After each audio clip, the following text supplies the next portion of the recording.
Take your seat. The human adventure is just beginning.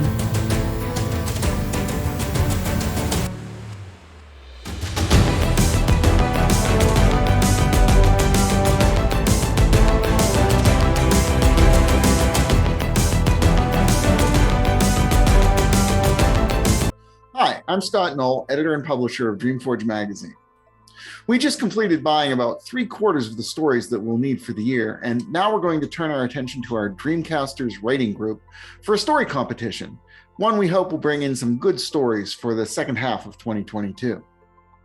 From our last competition, we got Anna Soon's Dandelion Brew in issue 6 of Dreamforge Anvil, and it ended up on Tangent's 2021 recommended reading list. Crystal Crawford's One Shot at Aiden will appear in Dreamforge Anvil number 7, coming out soon in mid-March. And everyone who participates in our competition has a chance to send in a story during an exclusive submission period in August of 2022. So let's unpack this. In order to compete in this competition, you have to be a Patreon supporter of Dreamforge at the $3 a month level or above. In order to learn writing tips as our competition proceeds over the next few months, just watch these videos, and we'll teach the same things here that we're trying to get across to our Dreamcasters in the actual competition. Why do we limit competition to our Dreamcaster Patreon supporters? Well, because they're supporting our community and helping us to pay the writers whose stories we publish in Dreamforge. Here at Dreamforge, my wife, Jane, and I, we pay for the website, the readers portal, print layouts, and a dozen other things that go to support the magazine. Our volunteers, like our first-line readers and our copy editors, they help us with proofing, and they're volunteers. And we, along with them, all contribute so that we can pay our writers and publish our magazine. So if you help us out with your dollars, you get to be a Dreamcaster, and we'll give you more personal attention and opportunities like this writing competition.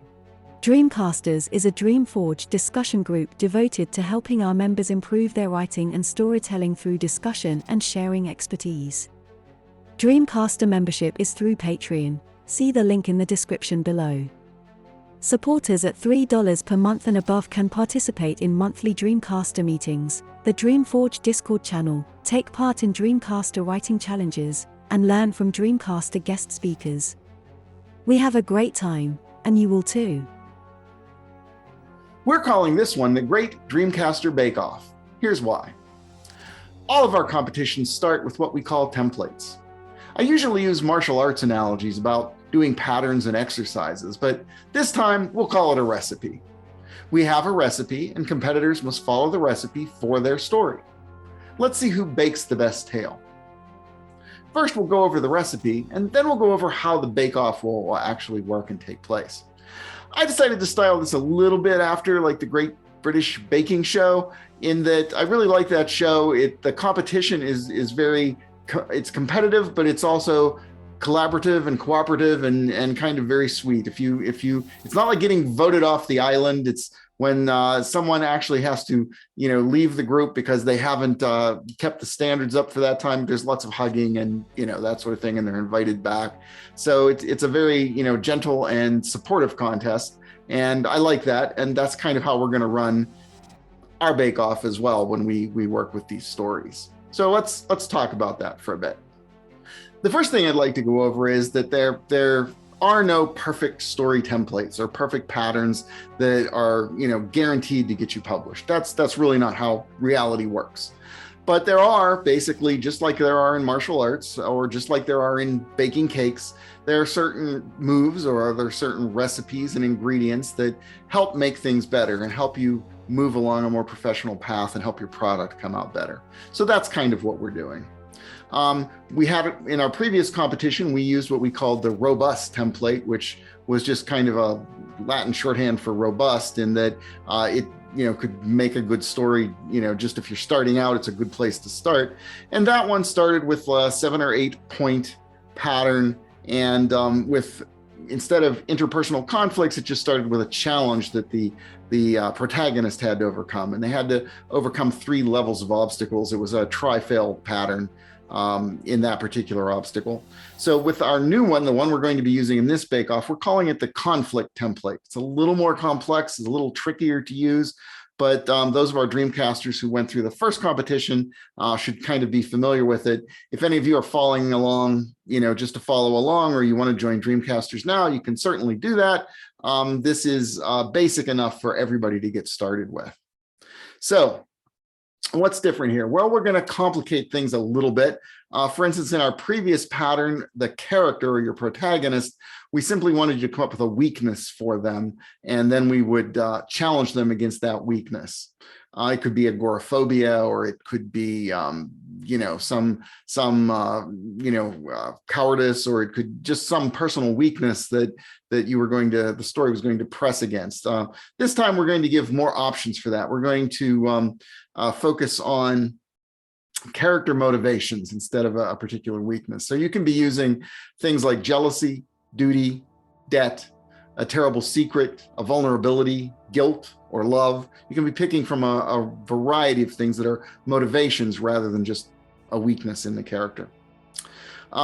In this particular story, we're going to, since in our last competition, everybody practically wanted to start their story in medias res, in the middle of the action. We're going to give you an option to do that this time. So we're going to do that. So let's talk about our pattern. This particular recipe or pattern is going to result in a story of a maximum word count of 5,000 words. That's as long as we want these stories to be. They're going to start in the middle of the action in medias res, in what might be called a flash forward. Then we're going to go into orientation. And I've explained that in our previous competition, but I'll go into that a little bit more here as well. That's just where you set up the who, what, where, and why of the story, as though a curtain's being pulled back on a stage. We're going to show the character, show their motivation in action, not just tell the reader about it. We're going to have a threshold event and an inciting incident. In our previous competition, we tried to separate those out a bit so we could concentrate on explaining what each one was. But this time we're going to combine them or put them as close together as possible. We're going to do conflict 1, conflict 2, and conflict 3 in the middle of the story. Starting out with interpersonal conflicts, we, instead of just having a challenge or an obstacle to overcome, try to find another character to work against, that they're actually going to have a conflict that is going to provide the obstacle or the thing that the character has to overcome. In the third conflict, we're going to basically wrap that up by going into the climax. So it's going to be conflict 3 is going to just be the climax. And then we'll have our ending action for the story. One thing I saw in our last competition I'd like people to avoid is that idea of using a false climax, where basically you come up to the climax, but it's not really the climax, and then there's the surprise, attack or the surprise challenge that comes, out of everything after everybody started to settle down and think they've overcome stuff. And we're not going to do that. I kind of think it's overused in movies, and we may do that in a future challenge to just learn the idea. But for now, just kind of stay away from that. Let's just have a clean climax and be done with our story. Okay, so let's take a look at what those various parts kind of mean a little bit, and I'll give you some examples, because I've written up some notes in the way I want people to provide them back to me as far as giving me their template for review in the first part of our challenge. So orientation. Well, what is that? Well, orientation introduces who, what, when, where, and why of the story. Orientation is not backstory. It's not an opportunity to give me a great deal of exposition about the world that you've built for your characters to be in. In fact, I want you to avoid that. You're only going to tell me about the background of the world and the background of the characters in little bits, like putting a spice on a dish, or putting a strong ingredient in a cake that you're going to bake. You're going to do that just sparingly, and I just want you to pull the curtain back on the stage at the beginning of the story. I want us to understand where we are. Is it a diner in 1950s North Carolina? Is it a multi-generational starship that's about to orbit the final destination planet? Where is it? Just what am I seeing? That's orientation. It's just get us to understand where we're standing and what characters that we're looking at, not the whole background of the world or how the ecology works and all that kind of thing. Just do that in a few short paragraphs. Now, Yes, I have notes today. So an example thing, I wrote an example of what I'd like to see if somebody's handing me in a template on, and this is the part where the orientation is. So story opens on a small oar and sail-powered ship approaching an uncharted island at dawn. The flower art on the sail, which is 9 white petals surrounding a blood-red pistol, tells us that these are not Vikings. A powerful leader strides the deck with a young girl, his daughter, beside him. A woman in a flowing white dress with a red club-shaped icon front and back stands near the prow. Callie, the 12-year-old daughter, is accompanying her warlord father on a mission. They are to find Ghost Campion, a rare flower found on some islands in the forgiving sea that bestows mystical powers on certain women, most commonly the ability to heal. So that's it. You really don't know what world they're on or what the name of their city is or you know their tribe. You simply have a sense of where we're at. We're on a ship. We're approaching an island. You kind of get a sense as to who the main characters are going to be. I've named 3 of them. There's a woman standing near the prow. There's a young daughter who turns out to be actually the protagonist, the viewpoint character, and her warlord father. They're going to be the important characters, and you get a sense that they're on a mission to do something. That's orientation. You're setting me up. You're showing me the stage. Now, the next thing to do is to kind of bring in character. Show us who the protagonist of the story is, and help us understand their motivation. Show us their motivation. So in writing this up for this part of the template, when you get to the character, this is what I wrote for my idea. Callie, that's the young girl, is the protagonist, and the story is told from her viewpoint. She is in conflict with the woman in the white dress. Her name is Cymera, and she is Callie's mentor. Callie is not a good student. Her father pays a great deal of attention to Cymera and is highly protective of her. He is impatient and stern with Callie. This leads to jealousy, and the young girl sees Cymera as an obstacle to gaining her father's approval. So there, I know character. I kind of understand what's motivating them and how things might go here as the story goes along. Now, the next part of the recipe is the threshold event or the inciting incident.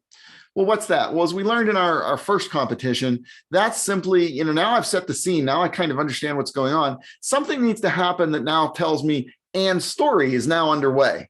That the whatever the plot is now going to start to happen. We're going to actually see something happen here. It's going to take us away from the event that we're seeing just as a scene.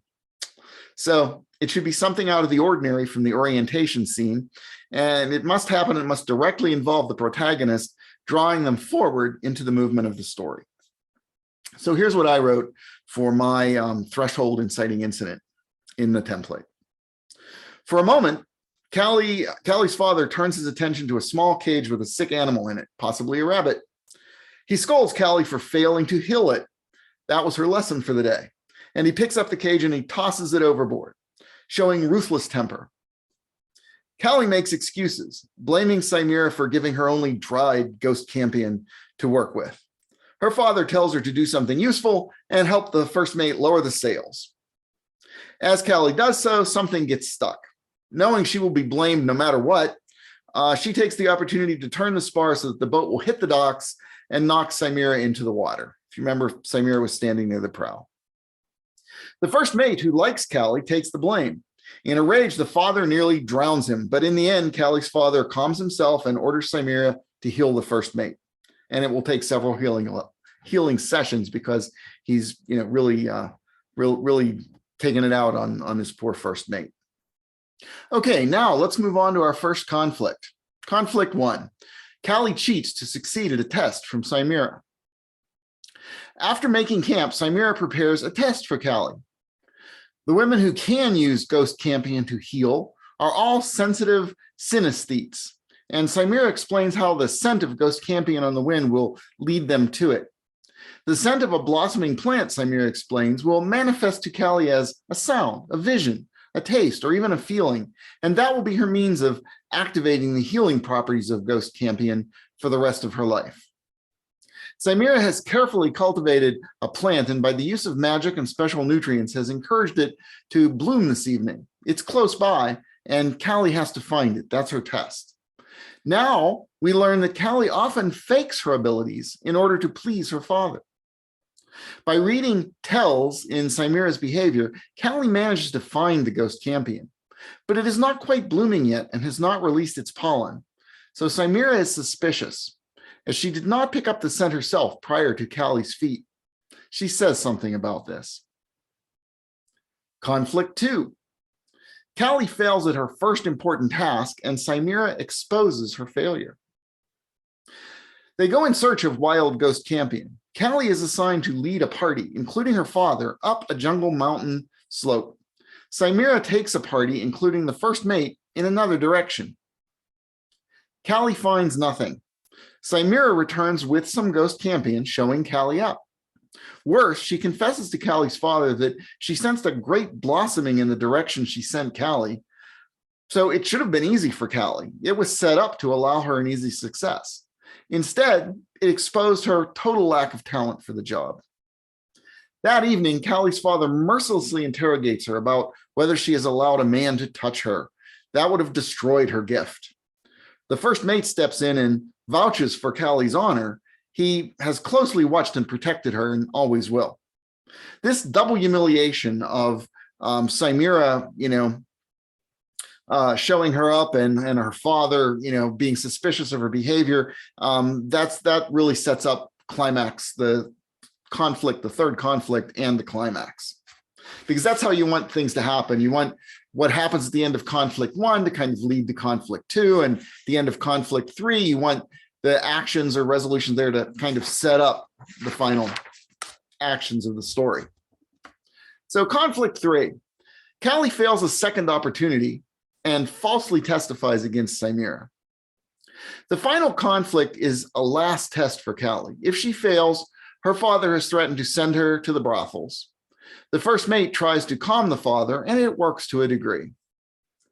Callie hits upon a plan when she sees Cymera checking on the first mate's health. Remember, he was wounded at the beginning by Callie's father, and they share a laugh together. The next day, they once more go in search of Ghost Campion all together. Cymera is close at hand watching Callie. This allows Callie to watch Cymera for those tells. Callie finds a rich patch of Ghost Campion in the midst of all the blossoms. She fakes a seizure of some sort. When she awakes and her father is near, she tells him that her gift is one of visions instead of healing. That would be rarer than healing and more special. He asks what she has seen. Callie demurs, but upon his later insistence, she tells a false tale of Cymera expressing her love for the first mate and how she approached him when they were on the other side of the island together. Now, the climax. So conflict 3 leads directly into the climax. Callie learns her true nature and must make a decision. So the father goes into a rage and, in a move Callie does not anticipate, kills the first mate, beheading him. Then he has his men create a funeral pyre for the body and ties Cymera to it, burning her and all her gear and possessions. Callie is horrified and pleads to her father to show mercy. He does not listen, even when she confesses. When Cymera is immolated and her possessions burned, some of what is burned is her store of dried Ghost Campion. When Callie breathes it in, to her surprise, her natural gifts are activated. Instead of smelling it, she is overcome by light and pounding music and the taste of death. Not only that, but she is also one of those rarest of the women for whom Ghost Campion does provide true visions. Her terrifying vision is of a future empire where her father rules with absolute tyranny and the heads of his enemies are fixed to pikes which line the thoroughfares from city to city. The only threat, the only fate he must avoid is to be at sea that very night. There's a kraken lurking in the waters near the island, and by morning it will be gone. But tonight, if they leave tonight, it will take men from the boat for its supper, and one of them will be Callie's father. So now we go to the closing action. Callie learns her nature and must make a decision.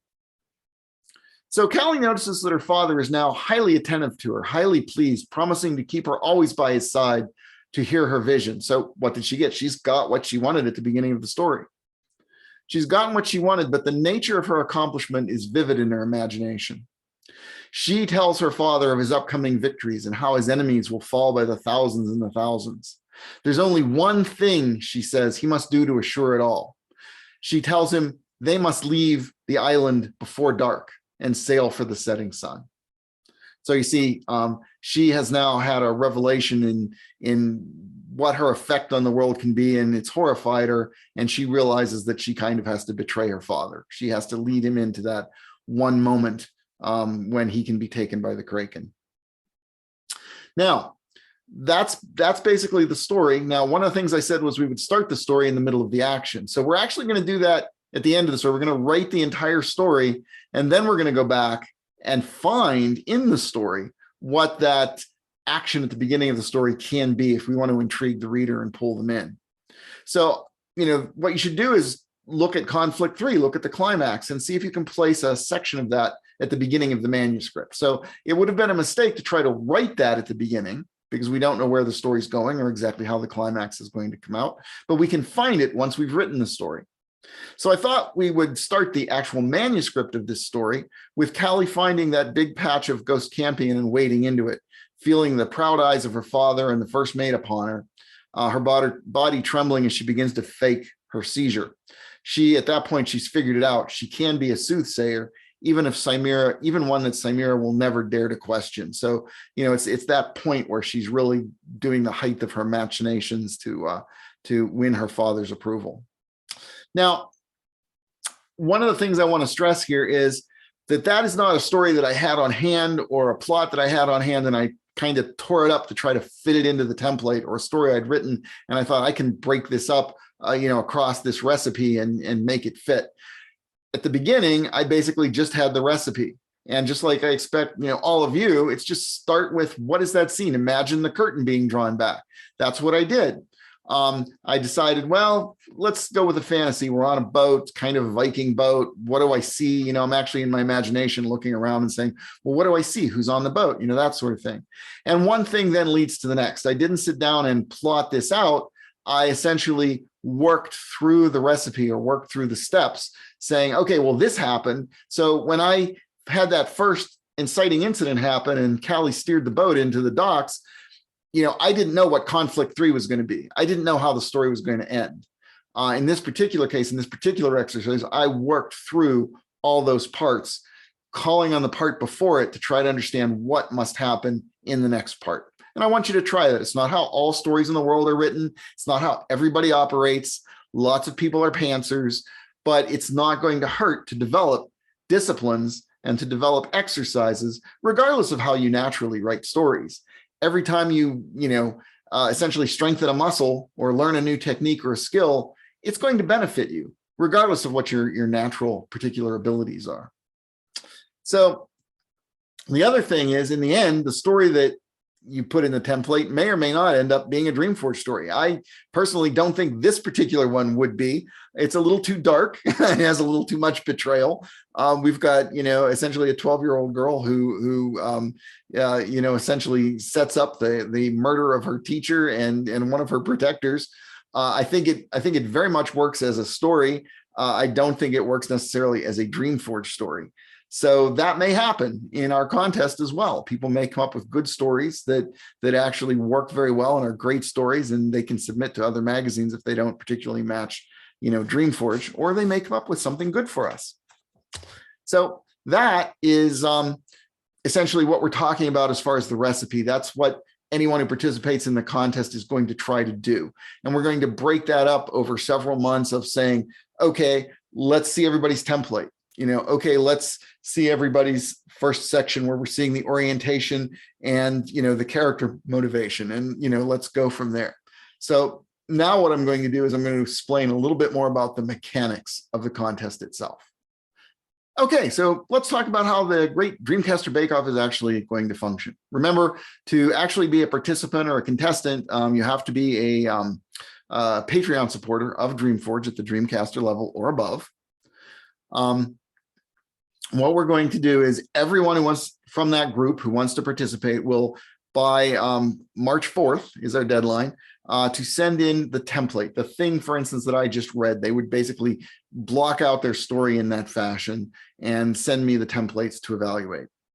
So I will evaluate those, and I will pick the 6 top ones that I believe are good and could potentially result in a very engaging story. Those will be our main contestants as far as trying to work through the story. And the winner is going to receive either a $150 prize, if it doesn't even meet, it's not a good story for Dreamforge. They still get a $150 prize. These are 5,000 word stories, so if it is selected for publication in Dreamforge, that's going to be about $300 if they're at that word count. Now, what happens is everyone who has turned in a template but is not chosen to be among the 6, you guys become beta readers for those 6. We'll divide you up so that those people essentially have beta readers and supporters to try to help them come up with the best twists and turns as this contest proceeds. And then the reward for everyone, if whoever participates either as a beta reader or as an actual contestant in creating the story, at the end of this challenge, everyone is going to have learned something, and everyone has the opportunity to turn in a story in a special submission period that will be considered for publication in Dreamforge. So even if you're not one of the direct 6 who's going through the challenges every month, you still have a chance to send in a story based on what you've learned out of this competition. So March 4th, anyone who wants to participate is going to be turning in their conflict template, and they'll turn that in directly to me. You'll know how to do that if you become a Patreon supporter. The opening challenge then is a deadline for April 8th. And what's going to happen there is that's when our 6 lead players who have been chosen give me the written out story versions of the orientation and character motivation in their stories. And then just like in these, game shows, what we're going to do is we're going to look at those and we're going to choose the 5 best. And one of those people is going to leave the competition, but they then become a beta reader for one of the other people. So each time someone is eliminated, they basically stay in the event as a beta reader trying to help the others win. And we're simply going to go down through the levels of the recipe until we get to the end, and people have completed stories, which we're then going to have 2 essential champions who are competing for that final championship spot. So in May, we'll be looking at the narrative hook challenge. So that will be basically, how do you take us from that orientation and that character to engage us in the story? How quickly can you do that and basically say, oh, here's the event that really gets the story moving and draws us into the action of the story. In June, we'll be looking at the first conflict challenge, and we'll look at conflict 1 and conflict 2, where are we actually seeing these characters get into conflict with one another, and how are those being resolved, and how are they setting things up for the climax. In July, we'll look at the climax and falling action of the story. So that's when we'll actually have our climactic event. And again, the beta readers will be helping out and trying to do that before those are turned into us. And that's when we'll pick, and in each of these things, we pick one player who is essentially the star champion for that month, and one player to leave and become a beta reader. And the final challenge in August is to take that somewhere from the climax, to take the in medias res section, the in the middle of the action stuff, and put that as kind of a flash forward at the beginning of the story, and to do a final story polish. So we're having 2, final polished stories from our 2 leaders there, so that we can basically crown a champion, give away our prize, and or announce that they will, be published in a future Dreamforge this year. That is the DreamCaster Bakeoff. I'm looking forward to it because I think it will be fun. Now, what we'll do here in the videos is we'll kind of walk through those lessons point by point, with really anyone who wants to watch. If you want to actually see what's happening in the challenge and be a part of talking through these things with our Dreamcasters, you have to be a Patreon supporter. But otherwise, I'll just possibly take my story there and try to develop that out for you, show you how those parts are working and how those wheels are working, talk about the things that I'm actually seeing in the Dreamcaster competition and where people are making mistakes or where they're not understanding something, because that is likely to be of help to you if you want to be able to write a story. So that's our Great Dreamcaster Bake-Off. It's our first competition of the year. We hope we have as much success as we had last year and result in actual publishable stories. And even from among the people who aren't the general, the main 6 contestants, but turn in a story, it would be great if we see some really cool stuff that we can publish and get your names out there and help you celebrate publications, especially if you're a beginning or intermediate level writer. So that's it for today. Join the Dreamcaster Challenge. If you're a Dreamcaster, really looking forward to seeing that stuff. If you're not a Dreamcaster yet, but you're a hopeful writer, join us. As I said at the beginning, what you pay us through Patreon goes to actually pay writers for their stories. We handle the rest of the expenses, and that's Dreamforge. Thank you much. Have a great day, everybody. Please be kind to one another and imagine the best future for all of us. To learn more about Dreamcasters, check out the links in the description below. If you'd like to see more Dreamforge channel videos, please like, subscribe, and hit the bell. We'll do writing lessons, interviews, talk about Dreamforge magazine, and explore topics of interest, topics that Scott finds interesting anyway. We look forward to seeing you next time.